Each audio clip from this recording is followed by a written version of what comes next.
Hello students, welcome to my YouTube channel. तो हमने कर लिया था एंजाइम्स नॉमेनक्लेचर एंड क्लासिफिकेशन।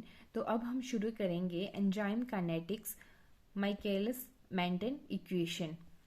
तो सबसे पहले थोड़े से हम इसके बारे में जान लेंगे, फिर हम इसकी इक्वेशन करेंगे। Effect of enzyme concentration and substrate concentration on the rate of enzyme catalysed reaction. ये जो है सबसे पहले बताया था इनके बारे में। The pioneering works on kinetic study of enzyme catalyzed reaction were made by A. Brown and V. Henry. This was developed by L. Michaelis and M. L. Manton in 1913 and G. E. Briggs and J. B. S. Haldane in 1926. बात करते हैं हम Michaelis Menten equation की। जो ये equation है certain assumptions है Briggs and हॉल्डेन की इसमें in an enzyme catalyzed reaction the enzyme E must combine with its substrate S to form an ES complex which then breaks down to yield the product and the enzyme is said to free to be reused। इसमें क्या होगा, enzyme होगा, हम उसे E से denote करेंगे, जो S होगा सबस्ट्रेट से। E plus S give rise equilibrium में रहेंगे ये, तो मैं आपको आगे बताती हूँ डिटेल में।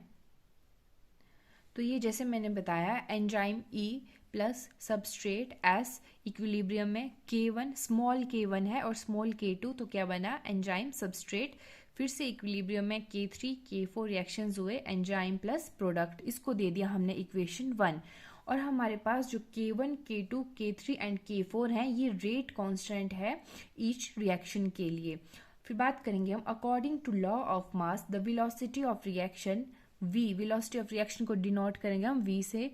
V is directly proportional to enzyme substrate, या फिर V is equal to K3, ये यहाँ पे K कैपिटल है, K3 multiply by enzyme substrate, इसको दे दिया हमने इक्वेशन 3। अब क्या होगा, at high substrate concentration all the ET, मतलब ET का मतलब है total enzyme, will be in the form of ES। जो टोटल एंजाइम है वो किस फॉर्म में प्रेजेंट होंगे, एंजाइम सबस्ट्रेट में। So V max is equal to K3 into ET, ये आई इक्वेशन 4। अब जो है इक्वेशन 3 को जो है 4 से डिवाइड करना है, तो इक्वेशन 3 थी हमारे पास ऊपर V is equal to K3 into ES, तो आएगा नीचे V upon V max is equal to K3 ES upon K3 ET। तो क्या हुआ कि K3 से K3 क्या हुआ, कैंसिल हो गया और हमारे पास बचा ES अपॉन ET। तो यह आया हमारे पास fifth equation. The rate of formation of ES is given by, जो एंजाइम सबस्ट्रेट है ये आएगा D, स्मॉल d है, ES upon DT is equal to K1E into SEI equation 6। The rate of breakdown of enzyme substrate is given by, minus में हो जाएगा इधर, minus D ES upon DT is equal to K2 ES plus K3 ES equation 7।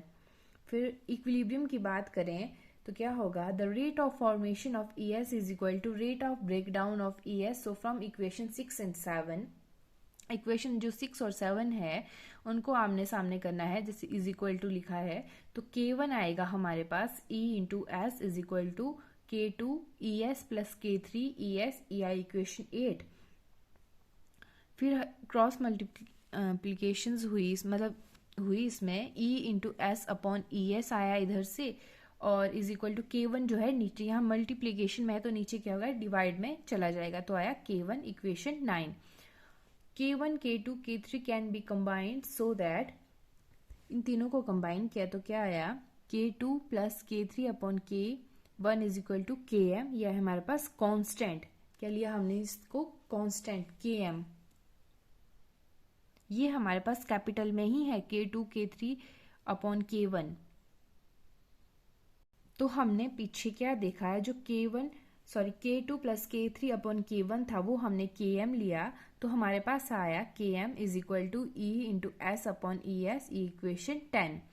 और हमने जो है E को क्या माना हुआ था, as E is equal to ET minus ES, then Km E की जगह पुट करेंगे हम ये वाली इक्वेशन, इस E की जगह ये वाली इक्वेशन पुट होगी तो आएगा E T minus E S into S upon E S, या इक्वेशन 11।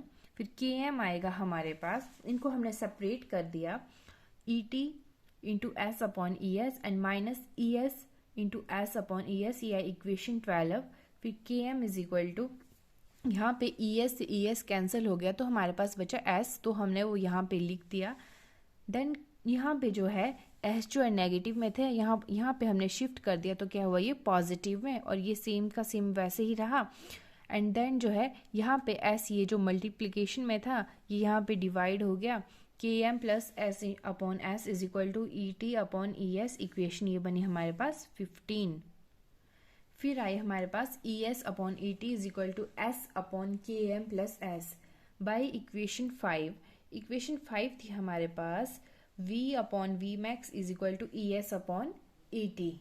ई एस, ये जैसे मैंने लिखा E S upon E T is equal to V max.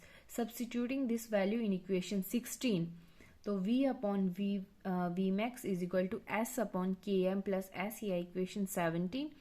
Then इनको अरेंज किया तो v इज इक्वल टू, यहाँ पे वी मैक्स क्या डिवाइड, नीचे था डिवीजन में ही हो गया ऊपर शिफ्ट, तो आया V max S upon K M plus S, ये आई इक्वेशन 18। अब this is known as Michaelis Menten equation, ये हमारे पास आई v is equal to V max into S K M upon K M plus S, ये बने हमारे पास माइकलिस मेंटन इक्वेशन।